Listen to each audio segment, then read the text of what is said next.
మన వీడియోస్లో రోజుకో మోడల్ గురించి మాట్లాడుకుంటున్నాం కదా. ఈ రోజు మోడల్ వచ్చేసరికి ఇది 8 ఇంచెస్ థిక్నెస్ మ్యాట్రెస్. ఇది అంటే కింద బేస్ లేయర్ వచ్చేసరికి 4 ఇంచ్ రీబౌండెడ్ ఫోమ్ ఉంటుంది. ఈ రీబౌండెడ్ డెన్సిటీ కూడా 90 to 95 డెన్సిటీ ఉంటుంది. దీని మధ్యలో హెచ్ఆర్ ఫోమ్ వచ్చేసరికి 32 డెన్సిటీ హెచ్ఆర్ సాఫ్టీ. ఇది దీని బ్రాండ్ వచ్చేసి కూడా సెంచురీ బ్రాండ్ ఉంటుంది. దీనిపైన లాటెక్స్ వచ్చేసరికి మనం 100% pure certified Kerala LaTeX use చేస్తున్నాము. ఇది 2 ఇంచ్ థిక్నెస్లో వస్తుంది. అండ్ దీని స్ట్రక్చర్ కూడా మోనోజోన్ స్ట్రక్చర్తో ఉండి పిన్ కోర్ హోల్స్ ఉంటుంది.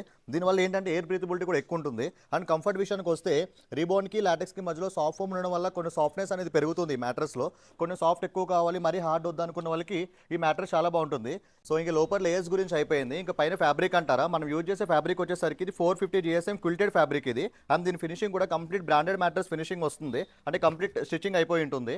అండ్ దీంతో పాటు మ్యాట్రెస్తో పాటు మనం 2 లాటెక్స్ పిల్లోస్, ఒక ప్రొటెక్టర్ అండ్ ఫ్రీ ట్రాన్స్పోర్ట్ ఉంటుంది. ఇంకా ప్రైస్ విషయానికి వస్తే ఫర్ ఎగ్జాంపుల్ ఒక కింగ్ సైజ్ మ్యాట్రెస్ గురించి మాట్లాడితే ఇదే మోడల్లో 4 రీబాన్, 2 సాఫ్ట్ అండ్ 2 లాటెక్స్ ప్రైస్ వచ్చేసరికి 30,000 రూపీస్ ఉంటుంది. ఆ 30,000లో వచ్చేసరికి 3 layers and 450 GSM fabric and LaTeX pillows and protector వస్తుంది. బట్ బయట మార్కెట్లో యాక్సరీస్ ఏమి ఇవ్వకుండా నార్మల్ స్టిచ్చింగ్ ఇస్తున్నారు కదా, అలా ఇస్తున్నారని అడుగుతున్నారు. దాని గురించి వచ్చేసరికి మనం ఓన్లీ లేయర్స్కి ఇలా 300 GSM ఫ్యాబ్రిక్లో నార్మల్ స్టిచ్చింగ్ చేసేసి మ్యాట్రెస్ ఇస్తాము. దీనికి ఎటువంటి యాక్సరీస్ రావు. సో ఒక మ్యాట్రెస్కి వచ్చేసరికి ఒక 5,000 రూపీస్ డిఫరెన్స్ అనేది వస్తుంది ఒక కింగ్ సైజ్కి. అందుకే ఎప్పుడు చెప్తూ ఉంటాం కదా, ఇక్కడ కొనుక్కునే ముందు మా దగ్గర ఒకసారి కనుక్కోండి.